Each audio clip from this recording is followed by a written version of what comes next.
The words on my phone screen blurred for a second as a strange buzzing filled my ears. "Lauren, don't come to Thanksgiving this year. Mason thinks you bring tension. It's better if you sit this one out." I had to read it twice before the meaning hit.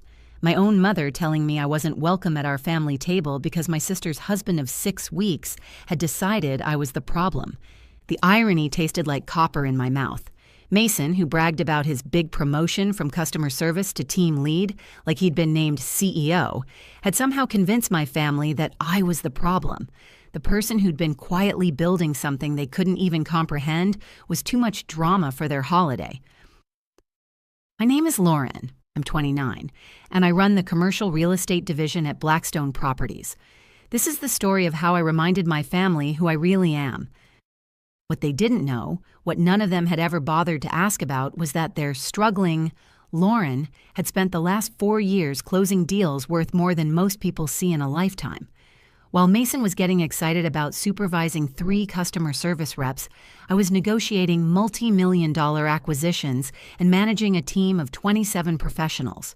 But in my family, I'd always been the quiet one, the one who tried her best, while my sister Emma sparkled in every room she entered. Mason fit perfectly into that narrative. Loud, confident, the kind of guy who needed to be the biggest personality wherever he went. He'd shown up to our last family dinner wearing a suit that didn't fit, talking about his 5-year plan to maybe get into management, while everyone nodded like he was revealing the secrets of success. The text had arrived while I was reviewing the final contracts for the Meridian Tower project, a $340 million development that would reshape the downtown skyline. I set my phone face down in my corner office and told my assistant to clear my afternoon. Not because I was upset, but because I had some thinking to do. That evening, I stayed late in my office, watching the city lights flicker on 30 floors below. The building was quiet, just the hum of after-hours security and the distant sound of traffic. I wasn't angry about the message. I was done. Done pretending to be smaller than I was to make other people comfortable. Done apologizing for success they couldn't see. What Mason didn't realize was that his little power play had just given me something I'd never had before. Complete freedom to be exactly who I'd become. The next morning brought the usual chaos. Conference calls with investors, architects presenting revised blueprints, my team briefing me on 3 separate acquisitions in different stages of negotiation. By 10 a.m., I'd already signed off on decisions that would affect thousands of jobs and millions in city revenue. That's when my assistant, Rachel, knocked on my glass office door with an expression I'd never seen before, half confusion, half amusement. "Lauren," she said carefully, "there's a Mason Torres here to see you. He says he's your brother-in-law? He seems agitated." I felt my eyebrows raise. Mason had apparently looked up my company online after Emma mentioned I worked in property, though clearly neither of them had bothered to read past the company name. "Send him in." Mason walked into my office like he was bracing for a fight, chest puffed out, jaw set. Then he stopped dead, eyes darting around the space. The floor-to-ceiling windows, the conference table that seated 12, the digital displays showing our active properties across 4 states. His gaze landed on the nameplate on my desk. "Lauren Blackwood, Senior Vice President, Commercial Division." What is this?" he stammered, voice cracking on the last word. I leaned back in my chair, completely calm while he looked like he'd walked into the wrong dimension. "This is my office, Mason. Why are you here?" His mouth opened and closed twice before any sound came out. "You work here? You're actually..." "The what?" I asked, genuinely curious to hear how he'd finished that sentence. "Emma said you did something with property management," he said weakly, "like small-time stuff." I nodded. "I manage properties, about $2 billion worth currently." The color drained from his face so fast I thought he might faint. He grabbed the back of the chair across from my desk for support. "I came here to..." He started, then stopped, looking around again like he was hoping this was all an elaborate prank. "Emma said maybe you could help us get a meeting with someone about an investment loan. She said you might know someone in real estate who..." He trailed off as the reality of the situation finally hit him. He'd come to ask his wife's loser sister for a favor, only to discover that the loser sister was sitting in an office that probably cost more per month than his annual salary. "You told my mother I shouldn't come to Thanksgiving," I said, my voice steady and professional. "You said I bring tension." Mason's face went from white to red in about 3 seconds. "Lauren, I didn't know you were—" He gestured vaguely at my office. "Successful?" I suggested helpfully. "I thought you were just— You never said anything about—" He was practically hyperventilating now. "About what I do for a living. You never asked." I stood up slowly, walking to the window. Nobody in the family ever asked. Behind me, I heard him sink into the chair. When I turned around, he was staring at the framed photo on my desk, me shaking hands with the mayor at the groundbreaking ceremony for the new convention center. "How long have you been doing this?" he whispered. 6 years. I started as an analyst and worked my way up." 6 years, he repeated, like he was trying to solve a math problem. "Emma said you were figuring things out." I almost smiled at that. "I figured them out. You just assumed I hadn't." Rachel appeared in the doorway. "Lauren, your 11 a.m. is here. The Kellerman Group?" "Give me 5 minutes," I said. Rachel nodded and disappeared. Mason's eyes went wide. "The Kellerman Group? The hotel people?" "We're finalizing their new headquarters deal. 47 stories, prime downtown location." I walked back to my desk. "So about that investment loan you mentioned—" He shook his head frantically. No, I don't. We don't need—" I made a mistake. "About the loan? About everything?" He stood up so fast the chair rolled backward. "Lauren, I'm sorry, I had no idea. The Thanksgiving thing, I'll fix it. I'll tell your mom I was wrong." I watched him panic for another few seconds, then held up a hand. "Mason." He froze. "You don't get to decide who belongs at my family's table. You never did." My voice wasn't angry, it was final. "But you're right about one thing. I won't be coming to Thanksgiving." His face crumpled. "Because of what I said?" "No, because I'm hosting my own dinner this year, for people who actually want to know who I am." He looked like I'd just told him the sun was green. "Your own dinner?" "My penthouse has a beautiful view of the city, much better atmosphere for conversation." Mason stood there for another long moment, opening and closing his mouth like a fish out of water. Finally, he managed, Can I tell Emma about this?" "Tell Emma she's welcome to call me if she wants to have an actual conversation about who her sister became while everyone was busy not paying attention." I paused, watching him process this. "And Mason, your investment loan request. I could make that happen with a single phone call, but first you'll need to figure out what kind of person you want to be in this family."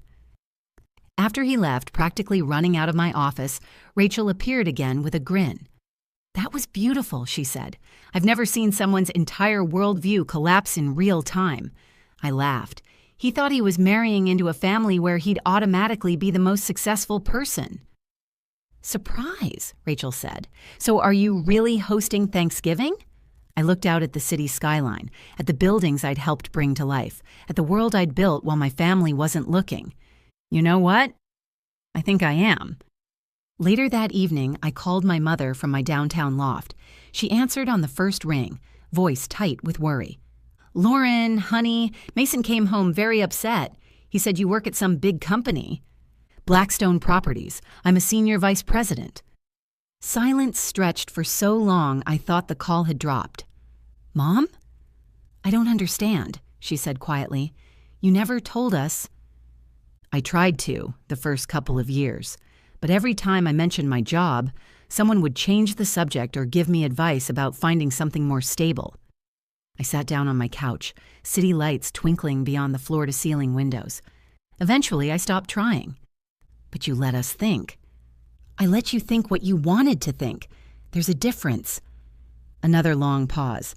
Then, in a small voice, "What do you actually do?" So I told her.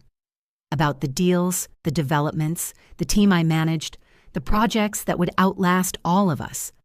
I told her about the awards, the recognition, the clients who flew in from other countries to work with our division.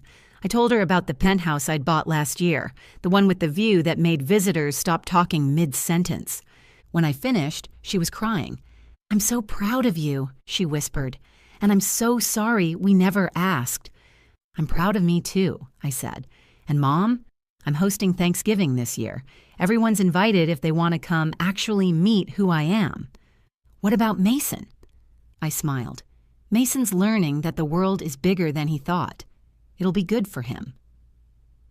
3 weeks later, on Thanksgiving morning, I stood in my kitchen, the one with marble countertops and a view of 3 different neighborhoods, arranging flowers I'd had delivered from the florist downtown.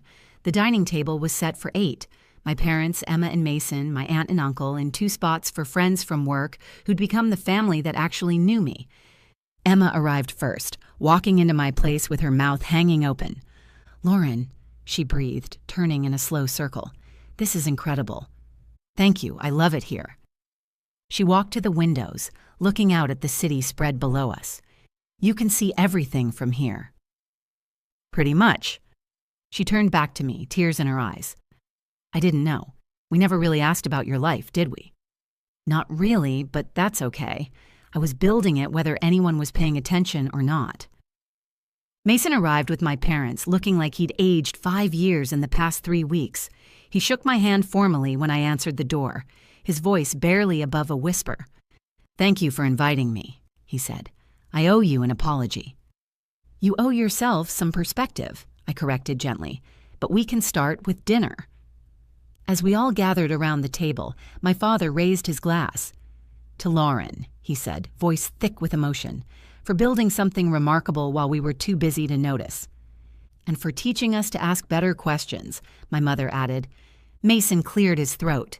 "And for being patient with people who made assumptions." I looked around the table at faces I loved, faces that were finally seeing me clearly. "To family," I said, raising my own glass. "The one you're born with and the one you choose." Later, after dessert, Mason pulled me aside. "Can I ask you something?" he said quietly. "Sure." "When I came to your office that day, were you angry?" I thought about it. No, I was relieved. Relieved. That I finally got to stop pretending to be smaller than I am. He nodded slowly, processing that. "I think I've been pretending to be bigger than I am for so long, I forgot who I actually was." "Well," I said, "maybe this year we can both just be exactly who we are." He smiled, the first genuine smile I'd ever seen from him. "I'd like that. And Lauren, I want you to know I'm stepping back from making decisions about family gatherings. That was never my place." "I appreciate that, Mason.